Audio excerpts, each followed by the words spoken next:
नाशिकमध्ये अपघातांचं सत्र सुरूच आहे. शनिवारी झालेल्या अपघातात बेपत्ता झालेला तरुण अखेर डाव्या कालव्याच्या पाण्यात सापडलाय. कालव्याच्या बाजूने दुचाकीवरून दोघे जात असताना झालेल्या अपघातात मागे बसलेला दुचाकीस्वार थेट डाव्या कॅनॉलमध्ये पडला आणि कॅनॉलच्या पाण्यात वाहून गेला. अखेर त्याचा मृतदेह रविवारी 14 एप्रिल रोजी दुपारनंतर शोध मोहिमेतील पथकाला आढळून आलाय. या घटनेमुळे नाशिकमध्ये एकच खळबळ उडाली. मिळालेल्या माहितीनुसार दुचाकीवरून अमृतधामकडे जाताना चालकाचे नियंत्रण सुटल्याने दुचाकीवर पाठीमागे बसलेला सुजल वाळवंटे वय वर्ष 20 हा युवक थेट डाव्या कॅनॉलच्या पाटात पडून वाहून गेल्याची घटना शनिवारी 13 एप्रिल रात्री 7:45 वाजता घडली होती.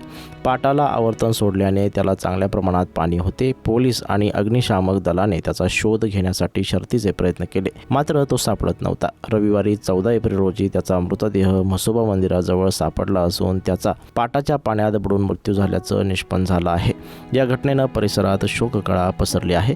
निलगिरी बाग वसाहतीत राहणारा सुजल मुंबई येथे नोकरीस होता. तो आईवडिलांना भेटण्यासाठी नाशिकला आला होता. शनिवारी रात्री 7:45 वाजेच्या सुमारास तो त्याचा मित्र पुणे सोमनाथ मुळे वय वर्ष 19 याच्या सोबत दुचाकीने MH46BM 640 निलगिरी बागेजवळच्या डाव्या कालव्यावरून अमृतधामकडे जात होता. त्यावेळी अचानकपणे दुचाकी घसरून दोघेही पडले. यात पुणेश रस्त्यावर पडला तर सुजल हा कालव्यात पडला आणि पाटाच्या पाण्यात वाहून गेला. ही बाब काही सुज्ञ नागरिकांनी बघितली आणि तातडीने घटनेची माहिती पोलीस आणि अग्निशमन दलाला कळविली. अग्निशमन दलाच्या जवानांसह पोलिसांनी शनिवारी घटनास्थळी धाव घेत कालव्यामध्ये शोध घेण्याचा प्रयत्न केला, मात्र रात्री उशिरापर्यंत सुजलचा शोध लागू शकला नव्हता. दरम्यान रविवारी दुपारी सुजल ज्या ठिकाणी पाण्यात पडलेला होता त्याच ठिकाणी कपारीत त्याचा मृतदेह आढळून आला. त्याचा मित्र पुणेश हा देखील जखमी झाल्याचं पोलिसांनी सांगितलंय.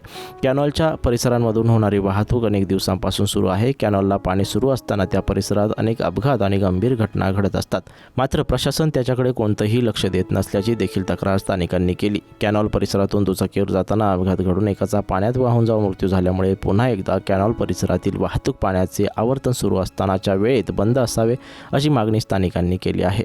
परिसरातील नागरिकांनी देखील आवर्तन सुरू असताना प्रशासनाच्या कर्मचाऱ्यांनी त्या ठिकाणी पहारा देणे आवश्यक असल्याचं म्हटलंय. मात्र या गंभीर घटनेमुळे आता प्रशासन काय पावलं उचलणार हे बघणं देखील महत्त्वाचं असणार आहे. या घटनेनंतर नाशिक शहरात हळहळ व्यक्त केली जात आहे.